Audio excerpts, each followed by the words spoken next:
Today we're going to make the letter D. We need our Handwriting Without Tears blue mat with the smiley face in the left top corner. We're going to take one of the big straight pieces and we're going to put it on the left edge right below the smiley face. We're then going to take a big curved piece and put it right next to it. And we just made the letter D, and you can trace that with your finger.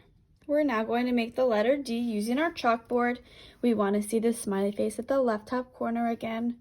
Let's take our wet sponge and make a line down, and then we're going to go back to the top and make a big curve around.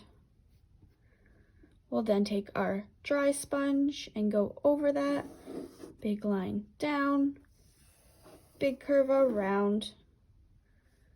And lastly, with our chalk, we're going to make a line down, big curve around for the letter D. We're now going to make the letter P. We need our blue mat with the smiley face in the left top corner.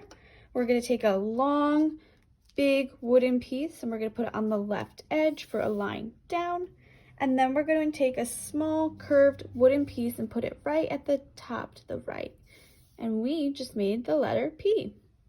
We're now going to make the letter P. We need our wet sponge and we're going to start at the top and make a line down. Then we're going to go back to the top and make a little curve.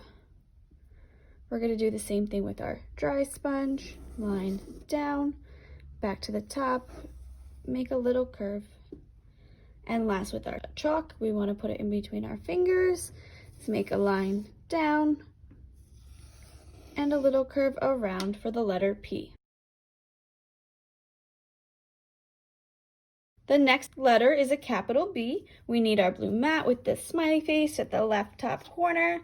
We're going to take a long, big wooden piece, make a line down, and then we need two little wooden curves. And we're going to put one at the top and one at the bottom for the letter B. And we can trace that with our finger as well. Now let's make the letter B. Let's take our wet sponge and make a big line down. Then we're going to go to the top and make a one little curve, two little curves. Now with the dry sponge, again, we're going to make a line down, start at the top, one little curve, two little curves. And last with our chalk, we want to hold it in between our fingers. Let's make a line down, one little curve, two little curves. And we just made the letter B.